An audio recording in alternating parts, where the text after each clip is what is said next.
Okay, so now this is the beginning of chapter 10th। Last lecture में हम लोगों ने पढ़ा था मैकेनिकल प्रॉपर्टीज ऑफ सॉलिड्स। इस चैप्टर में will be starting about properties of liquids, sorry properties of fluids. ठीक है, अब फ्लूइड्स क्या होते हैं? फ्लूइड्स का मतलब एनीथिंग विच कैन फ्लो। ये तो बचपन से पढ़ते आ रहे हो डेफिनेशन, यानी फ्लूइड्स में क्या क्या आता है? Liquids and gases. तो बेसिकली हम लोग क्या पढ़ेंगे? हम लोग पढ़ेंगे properties of liquids and gases. ठीक है, सो देखते हैं नोट्स में से। Fluids can be defined as any substance which flows, example liquids and gases. They don't have any shape of their own. ठीक है, इनकी कोई पर्टिकुलर शेप नहीं होती है, जिस कंटेनर में जाते हैं उसकी शेप ले लेते हैं। ठीक है, अब वॉल्यूम की बात करें तो हाँ, जो वाटर है, जो लिक्विड है, उनकी वॉल्यूम फिक्स रहती है, बट गैसेस की वॉल्यूम फिक्स नहीं रहती है। शेप तो दोनों की फिक्स नहीं रहती है। ठीक है, alright. Next, volume of fluid depends on the pressure acting on it. किसी चीज़, किसी फ्लूइड की वॉल्यूम कितनी होगी, मतलब वो कितना जगह घेर रहा होगा, किस पे डिपेंड करेगा?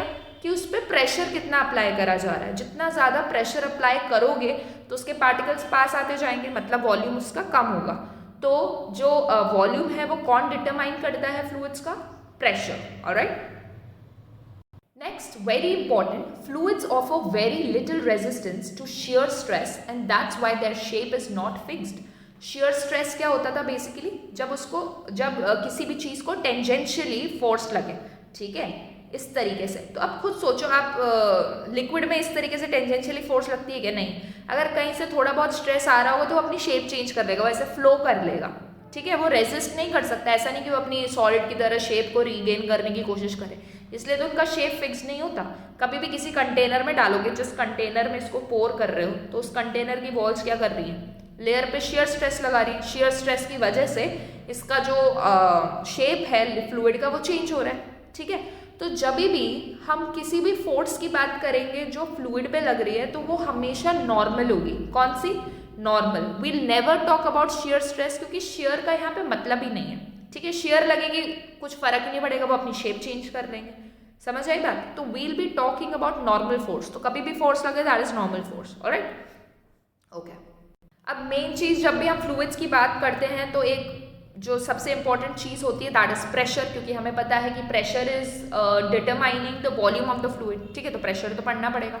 What is pressure? You have already studied. Pressure होता है फोर्स अपॉन एरिया। ठीक है, कितने एरिया में कितना फोर्स लग रहा है, that is pressure. Okay, pressure is defined as force acting per unit area. Alright, और ये जो फोर्स लगता है, अगर हम फ्लूइड्स की बात कर रहे हैं, उन पे जो फोर्स लगता है वो हमेशा परपेंडिकुलर होता है टू द सर्फेस। यहाँ पर फोर्स लगेगा, यहाँ पे फोर्स लगेगा, इस तरीके से। ठीक है, तो इस नॉर्मल फोर्स को थ्रस्ट का नाम भी दिया गया है। ठीक है, थ्रस्ट भी बोलते हो। तो प्रेशर इन फ्लूइड्स, अगर मैं फ्लूइड्स की बात करूँ तो प्रेशर को आप थ्रस्ट अपॉन एरिया भी डिफाइन कर सकते हो। ठीक है, thrust is normal force. Okay, अब जो प्रेशर है, it is a scalar quantity. It is a scalar quantity. जब जो स्ट्रेस था वो स्केलर क्वांटिटी नहीं था, वहां पे क्या था? डिटरमाइन करता था कि भाई नॉर्मल लग रहा है या शेयर स्ट्रेस लग रहा है, टेंजेंशियली लग रहा है, तो वहां पे डायरेक्शन मैटर करता था। प्रेशर में डायरेक्शन मैटर नहीं करता, बिकॉज हमने पहले ही स्पेसिफाई कर दिया कि जो फोर्स होगी it will always be normal. Alright, ठीक है, so it is a scalar quantity. Now P is force upon area. तो अगर हम स्मॉल प्रेशर की बात करें तो small force upon small area. Okay, dimension क्या होगी? डायमेंशन वही जो स्ट्रेस की हमने की थी। देखो, फोर्स अपॉन एरिया, फोर्स का आपको याद होना चाहिए mL/T-2। एरिया का क्या हो जाएगा? अपॉन में है तो L-2। इसको जब सॉल्व करोगे तो कितना आ जाएगा? L-1 आ जाएगा, m1T-2। तो ये डायमेंशन हो गई, ये आप निकाल सकते हो। ठीक है, इसका यूनिट क्या होगा? न्यूटन पर मीटर स्क्वायर। फोर्स का न्यूटन, एरिया का मीटर स्क्वायर, सो न्यूटन पर मीटर स्क्वायर।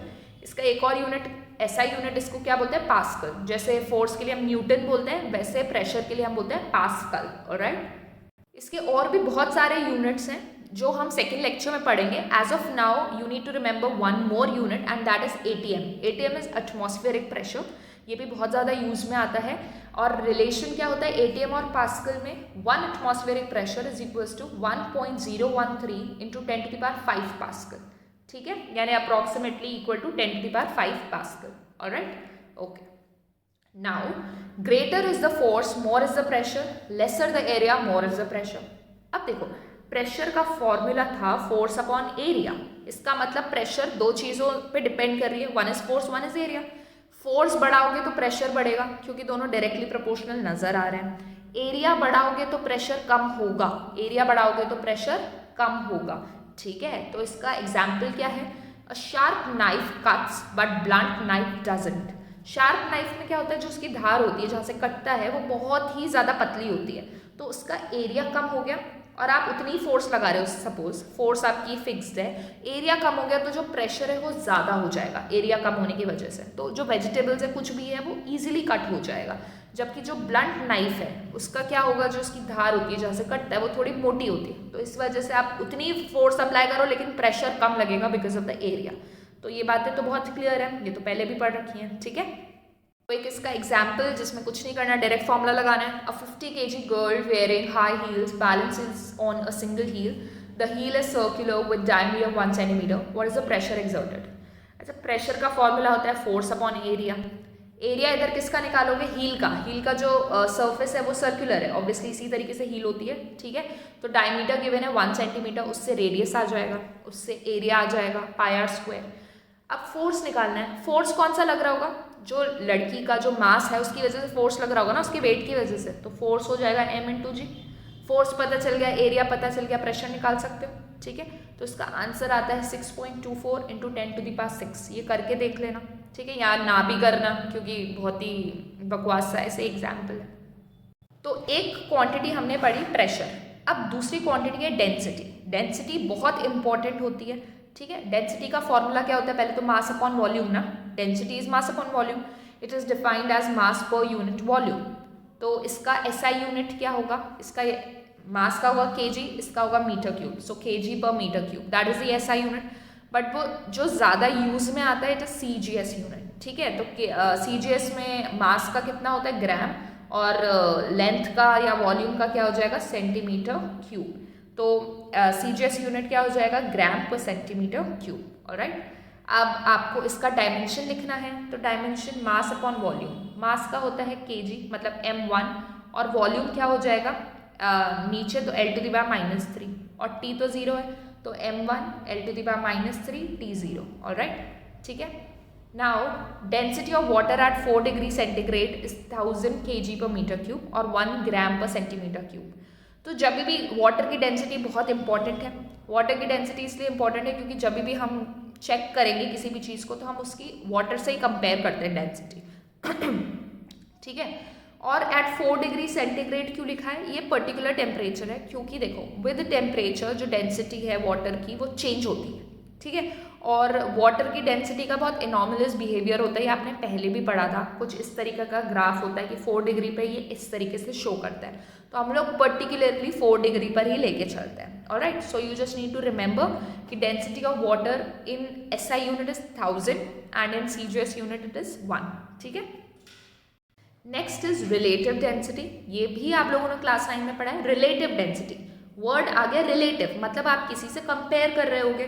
तो किसी भी सब्सटेंस की डेंसिटी को किससे कंपेयर करोगे? ऊपर वाटर की पड़ी ना, तो सबसे ज़्यादा इंपॉर्टेंट होगी, तो हम किससे कंपेयर करेंगे? ऑब्वियसली वाटर से. So it is defined as ratio of density of substance and density of water at 4 degree centigrade. ये तो वाटर की तो हमेशा 4 डिग्री ही लेनी है. ठीक है, क्योंकि उसके आगे पीछे चेंज करने लगता है. So relative density is density of any substance upon density of water at 4 degree centigrade. अब इसका यूनिट क्या होगा? ऊपर भी डेंसिटी नीचे भी डेंसिटी, तो कोई यूनिट नहीं होगा. It has no unit. Alright, it helps us to determine whether something will float और सिंक इन वाटर. अब ये भी बहुत किया था क्या कि हमें पता करना है कि भाई जो आयरन नेल है वो वाटर पे फ्लोट करेगी या सिंक कर जाएगी. जो फुटबॉल है वो सिंक करेगी, फ्लोट करेगी. प्लास्टिक बॉल सिंक करेगी, फ्लोट करेगी. तो इस तरीके की चीज़ों के साथ हमने डील किया है. तो जब भी हमको ये पता करना होता है तो हम बोलते हैं अगर किसी सब्सटेंस की डेंसिटी वाटर से ज़्यादा होगी तो इट विल सिंक, अगर कम होगी तो इट विल फ्लोट. ठीक है, यही बोलते हैं. ओके, तो ये क्या कर रहा है? बेसिकली हमें डिटरमाइन करने में हेल्प कर रहा है वेदर समथिंग विल सिंक और float. Okay, next is average density. अब ये काफ़ी इंपॉर्टेंट होता है. Average density is total mass upon total volume. Total mass upon total volume. तो एक्चुअल में रिलेटिव डेंसिटी नहीं है जो हमें हेल्प कर रहा है to find out whether some object would float और sink, it is average density. अब देखो खुद सोचो, एवरेज डेंसिटी मतलब total mass upon total volume, ठीक है। अब बोट क्या पानी में डूबती है? नहीं, उसको इस तरीके से बनाया जाता है कि वो ना डूबे। It is made up of iron, it is made up of iron. Now iron has more density than water, so technically it should sink, right? क्योंकि अभी हमने बोला कि if something has density more than water it will sink, but we know that ship doesn't sink. और जब भी हम boat या शिप बनाते हैं, जैसे आपने पेपर बोट भी बनाया होगा, तो उसकी एक पर्टिकुलर आप शेप बनाते हो, उस तरीके से शेप बनाते हो। अगर शेप कुछ बिगड़ जाए तो वो पानी में डूब जाती है, ठीक है। तो होता क्या है, आप इस तरीके की शेप बनाते हो ना, इस तरीके की, तो बीच में एयर बहुत ज़्यादा रहती है। स्टील या जो आयरन है वो बहुत कम जगह रहती है, तो वॉल्यूम काफ़ी ज़्यादा हो जाता है इसका, और मास तो बस जहाँ पर ये मटेरियल है बोट का वहीं पर है ना, तो इसकी वजह से वॉल्यूम बहुत बढ़ जाता है इस शेप की वजह से, क्योंकि उस पूरी शेप में एयर बहुत ज़्यादा है, ठीक है। आधी से ज़्यादा जगह खाली है, बस ऐसे सरफेस पे इसका कुछ मटीरियल है, बीच में कुछ मटीरियल है, तो टोटल वॉल्यूम ज़्यादा हो जाता है, इसलिए उसकी जो एवरेज डेंसिटी है वो कम हो जाती है। एवरेज डेंसिटी उसकी कम हो गई, तो अब उसे कंपेयर करो वाटर से, वो कम हो गई, इसलिए it will float and not sink. You understand? So average density is very important, and ये एवरेज डेंसिटी ही डिटरमाइन करती है कि शिप या बोट की शेप कैसी होगी। You understand? Next is Pascal's law, very important, Pascal's law. तो देखो पास्कल्स लॉ के 2 पॉइंट है, दोनों पॉइंट आपको बहुत अच्छे से समझने हैं। इसका पहला point is that pressure in a fluid at rest. Okay, first of all ये इस चैप्टर को 2 सेक्शंस में डिवाइड कर दिया है। One is hydrostatics and other is hydrodynamics. तो स्टैटिक मतलब रेस्ट पर है और डायनेमिक्स मतलब मोशन में है। तो अभी हम जो भी सेक्शन में डील कर रहे हैं, we are talking about the fluid at rest, ठीक है। तो पास्कल्स लॉ हाइड्रोस्टैटिक्स का पार्ट है। So pressure in a fluid at rest is same at all points if they are at same height. बहुत important, अगर मैंने container कुछ बनाया, अगर मैं 2 पॉइंट लेती हूँ जो सेम हाइट पर है, सेम हाइट पर, तो उनका प्रेशर सेम होगा, उनका प्रेशर क्या होगा? सेम होगा। अब चाहे आप कोई भी शेप ले लो, इस तरीके से कोई भी शेप है, अगर आप ये लेवल और ये पॉइंट मार्क कर देते हो, 2 पॉइंट्स मार्क किए जो सेम हाइट पर है, तो इनका pressure would be same in all the cases. समझ आ गई बात? Same height same pressure, that's it, that is the first point of Pascal's law. Okay, the second point is again very important. Pressure applied at any one point on an enclosed fluid at rest, then it is transmitted undiminished to all other points of fluid and the walls of the container. 2 important चीज़ें। पहले बात, you are talking about enclosed fluid, आपने उस fluid को enclose कर दिया है किसी चीज़ में, बाहर से कोई इंटरफेरेंस नहीं है। And second, it is at rest. तो क्या होगा? तो अगर आपने किसी भी एक पॉइंट पर भी प्रेशर अप्लाई किया है, तो प्रेशर हर पॉइंट पर वही होगा। फॉर एग्जाम्पल, ये क्लोज्ड सिस्टम है, आपने यहाँ पर 5 पास्कल का प्रेशर लगाया, 5 न्यूटन पर मीटर स्क्वायर का प्रेशर लगाया, तो इसका कोई भी पॉइंट उठाओगे, कोई भी पॉइंट, हर पॉइंट पर जो आपका प्रेशर होगा इट विल बी 5 न्यूटन पर मीटर स्क्वायर होंगे, ठीक है। क्यों? क्योंकि ये इनक्लोज्ड सिस्टम है। इनक्लोज सिस्टम में pressure will be transmitted undiminished. Okay, अब इसका प्रूफ हम कर रहे हैं, बहुत इंपॉर्टेंट है, ध्यान से समझना वरना कंफ्यूज हो जाओगे, एकदम ध्यान से। तो हमने एक कंटेनर लिया है, ठीक है, जिसके अंदर लिक्विड है, और उसके अंदर हम एक लिक्विड ऑब्जेक्ट को ही कंसिडर कर रहे हैं, ठीक है। इमेजिनरी है कि लिक्विड के अंदर लिक्विड ऑब्जेक्ट पड़ा है, या फिर फ्लूइड के अंदर फ्लूइड ऑब्जेक्ट पड़ा है, और वो ऑब्जेक्ट किस तरीके का है? इस तरीके का। ये 3 प्लेट से मिलकर बना है, एक ये प्लेट है, एक ये प्लेट है और एक ये प्लेट है, इनसे मिलकर बना है, बीच की स्पेस खाली है, ठीक है, क्लियर। अब हम क्या करेंगे, हमें ये इनक्लोज्ड है ना, तो हमें ये प्रूफ करना है कि pressure at point A, pressure at point B and pressure at point C will be equal. हम किसका प्रूफ कर रहे हैं? पास्कल्स लॉ का, ठीक है। पास्कल्स ने यही तो बोला था कि प्रेशर जो है वो अनडिमिनिश्डली इक्वल ट्रांसमिट होगा। तो हमने 3 पॉइंट्स कंसिडर कर लिए, एक इस फेस पे, एक इस फेस पे, एक इस फेस पे, और हमें ये प्रूफ करना है to prove that pressure at A is equal to pressure at B is equal to pressure at C. Alright, तो आप ध्यान से देखो, अगर प्रेशर है मतलब फोर्स और एरिया तो होगा ही ना, तो सपोज करो इस फेस पर आपने प्रेशर Fa अप्लाई किया, इस पे Fb इस तरीके से और इसमें Fc। याद रखना जो फोर्सेस लगा रहे हो वो नॉर्मल रहेंगी, इसलिए ये नॉर्मल, ये इस सर्फेस के नॉर्मल, ये इस सर्फेस के नॉर्मल। ठीक है, क्लियर है ये चीज़। और इसका जो एरिया होगा, ये एरिया होगा इसका ये एरिया होगा और इसका ये एरिया होगा। हमको सबका प्रेशर निकालना है। ऑलराइट, एंड लास्ट थिंग, ये जो एंगल है, ये एंगल इस ट्राइंगल का, ये हमने ले लिया है थीटा। बहुत यूज आएगा तो ध्यान से देखेंगे। अब देखो हम किस चीज़ हम पढ़ रहे हैं, हाइड्रोस्टैटिक्स, मतलब जो भी ऑब्जेक्ट है वो रेस्ट पर है। मतलब ये जो अंदर हमने फ्लूइड के अंदर फ्लूइड रखा है, that is also eight rest. ये क्या है, रेस्ट पर है। अब ये रेस्ट पर है, तो रेस्ट पे कब होगी कोई चीज़, जब उस पर जितनी भी फोर्सेस लग रही हैं वो जीरो हो, net force acting on it is zero. And जब भी हमें ये चीज़ करनी होती है तो हम हर चीज़ को रिजॉल्व कर लेते हैं। हमें बोलना है कि नेट फोर्स इज जीरो, तो हम क्या कर लेंगे कि हॉरिजॉन्टल डायरेक्शन में भी जीरो फोर्स लग रही है और वर्टिकल डायरेक्शन में भी जीरो फोर्स लग रही है। ठीक है, since the object is in equilibrium, net force acting on it is zero, that implies forces on X and Y component is zero.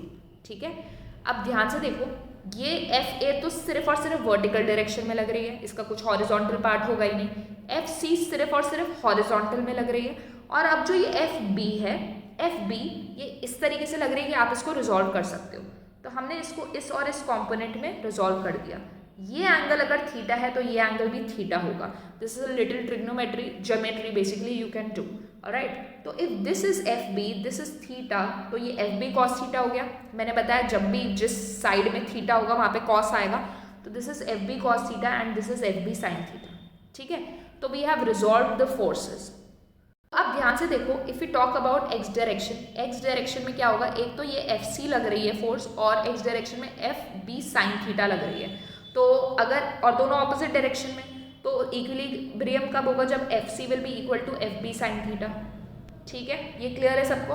और y डायरेक्शन में एक तो Fa इधर लग रही है और Fb का ये कॉम्पोनेंट नीचे की तरफ लग रहा है। ठीक है, तो हम क्या करेंगे, ये Fb जो cos थीटा है, it will be equal to Fa। दोनों चीज़ें समझ आ गई। तो Fc हो गया Fb sin थीटा और Fa हो गया Fb cos थीटा। ठीक है, ये साथ के साथ खुद करते रहना, तभी समझ आएगा, बहुत इजी हो जाएगा। अब देखो हमने ये थीटा मार्क किया था, right. So now we need the relation between area also. तो देखो इधर आपका एरिया A ले लो, यहाँ पर एरिया C ले लो और यहाँ पर एरिया B ले लो, यहाँ पर एरिया B ले लो। ऑलराइट, तो अब देखो ध्यान से, हमने थीटा तो मार्क किया है, क्या this upon this will give us cos theta, है ना। कॉस थीटा क्या होता है, बेस अपॉन हाइपोटेन्यूज। तो ये हो गया आपका AA और ये हो गया आपका AB। ऑलराइट, तो एक रिलेशन मिल गया मुझे, AA is equal to cos theta AB। सिमिलरली अगर मैं इसकी परपेंडिकुलर और हाइपोटेन्यूज की बात करूँ तो आई गेट साइन थीटा। तो साइन थीटा क्या हो जाएगा आपका, it will be AC upon AB। तो यहाँ से मुझे AC is equal to AB sine theta मिल जाएगा। ठीक है, तो ये सब AC is equal to AB sine theta हो गया, AA is equal to AB cos theta हो गया। ये क्या यूज़ करके आया, ये यूज़ करके आया ट्रिग्नोमेट्री। ऑलराइट, अब देखो, अब हमें कंपेयर करना है PA, PB और PC को। Is is clear. तो सबसे पहले PC निकालते हैं। PC होगा फोर्स अपॉन एरिया C का। Fc in terms of B मैंने लिखा था Fb साइन थीटा पहले। AC यहाँ से देखो AB साइन थीटा आ गया। हम क्या कर रहे हैं, हम हर चीज़ को B के रेस्पेक्ट में सॉल्व कर रहे हैं। ठीक है, तो ये आ गया साइन थीटा से साइन थीटा कैंसिल हो गया, ये बचा Fb अपॉन AB। क्या force on B upon area of B PB आ जाएगा, तो PC किसके इक्वल आ गया, PB के। सिमिलरली PA होगा FA अपॉन AA, सॉरी ये AA है, तो FA हमने B के टर्म्स में क्या लिखा था, FB cos थीटा, और AA अभी आपने लिखा AB cos थीटा। तो cos थीटा से cos थीटा कैंसिल हो गया, FA अपॉन AB जो हो गया PB। ठीक है, तो PC भी PB के इक्वल आ गया, PA भी PB के इक्वल आ गया, मतलब तीनों प्रेशर्स इक्वल हैं, और यही तो हमको प्रूफ करना था। Alright, now variation of pressure with depth बहुत इंपॉर्टेंट है। जैसे जैसे आप नीचे की तरफ जाओगे प्रेशर में चेंज आएगा। ठीक है, प्रेशर में चेंज आएगा। पहली बात तो प्रेशर लग क्यों रहा है, देखो हर लेयर क्या करती है, हर लेयर अपने वेट की वजह से नीचे की तरफ फोर्स अप्लाई करती है, और अगर फोर्स होगी तो प्रेशर भी होगा। समझ आई बात।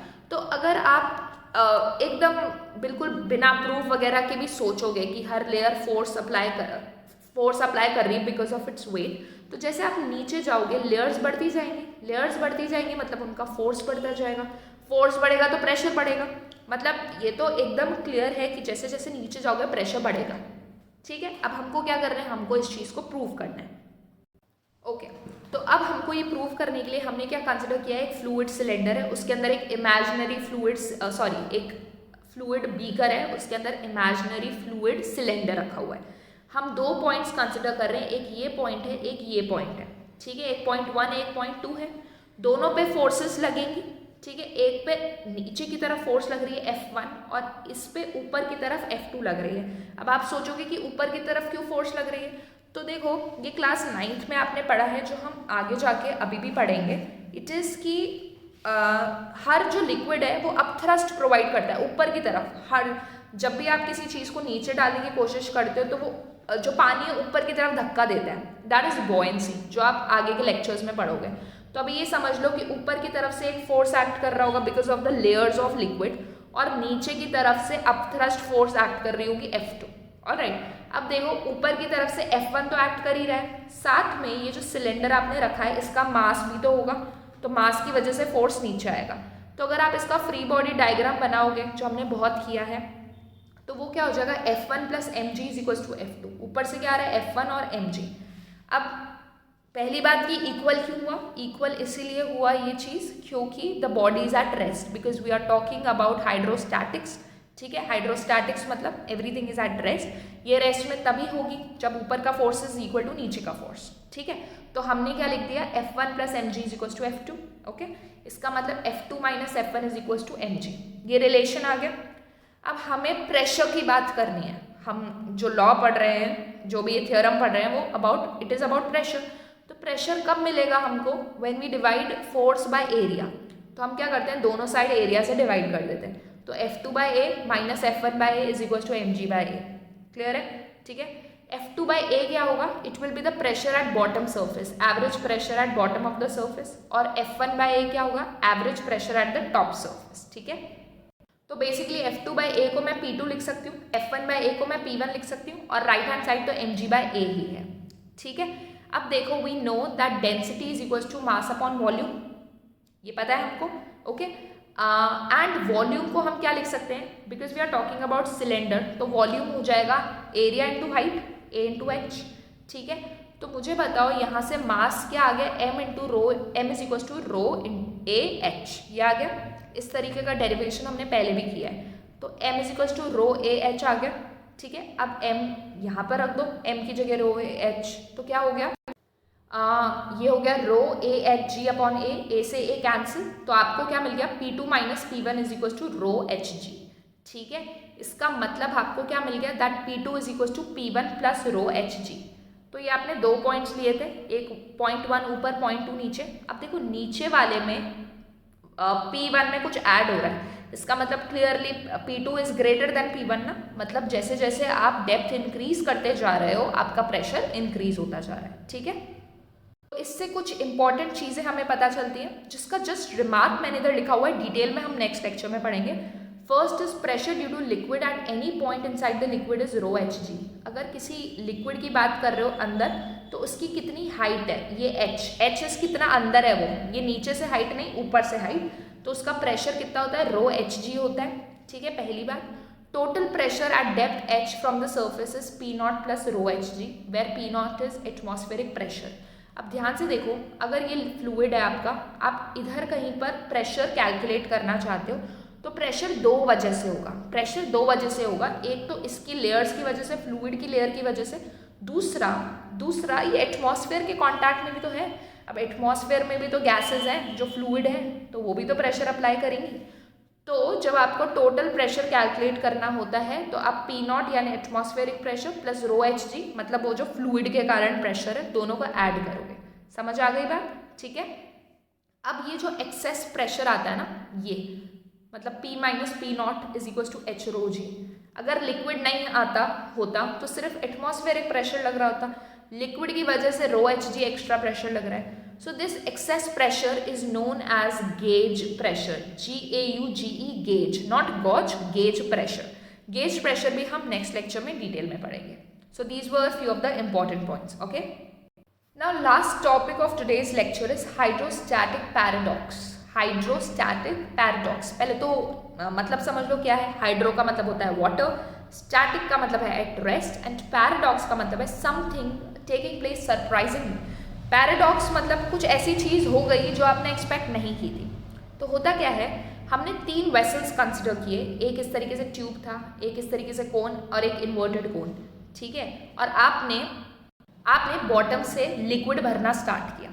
ठीक है, लिक्विड भरना स्टार्ट किया, और जब आपने स्टॉप किया तो आपने देखा कि ये तीनों सेम हाइट पर रेज हुए इररिस्पेक्टिव ऑफ देयर शेप.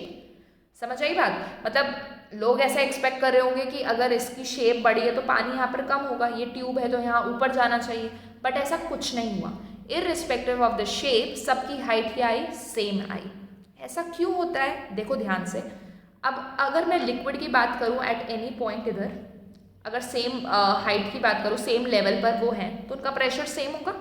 ठीक है, इधर प्रेशर लगा रहा होगा लिक्विड, इसलिए ये लिक्विड ऊपर राइज कर रहा है. इधर के जो मॉलिक्यूल्स हैं वो इधर प्रेशर लगा रहे होंगे, इसलिए ऊपर राइज कर रहा है. सिमिलरली इधर के मॉलिक्यूल्स प्रेशर लगा रहे होंगे, ऊपर की तरफ राइज कर रहा है.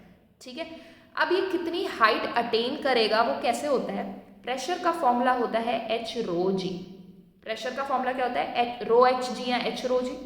अब देखो जी तो कांस्टेंट है, rho is the density of the fluid, तो डेंसिटी सेम है. अब अगर प्रेशर सेम हो गया तो हाइट तो सेम होनी पड़ेगी ना, क्योंकि प्रेशर का फॉर्मूला होता है रो एच जी.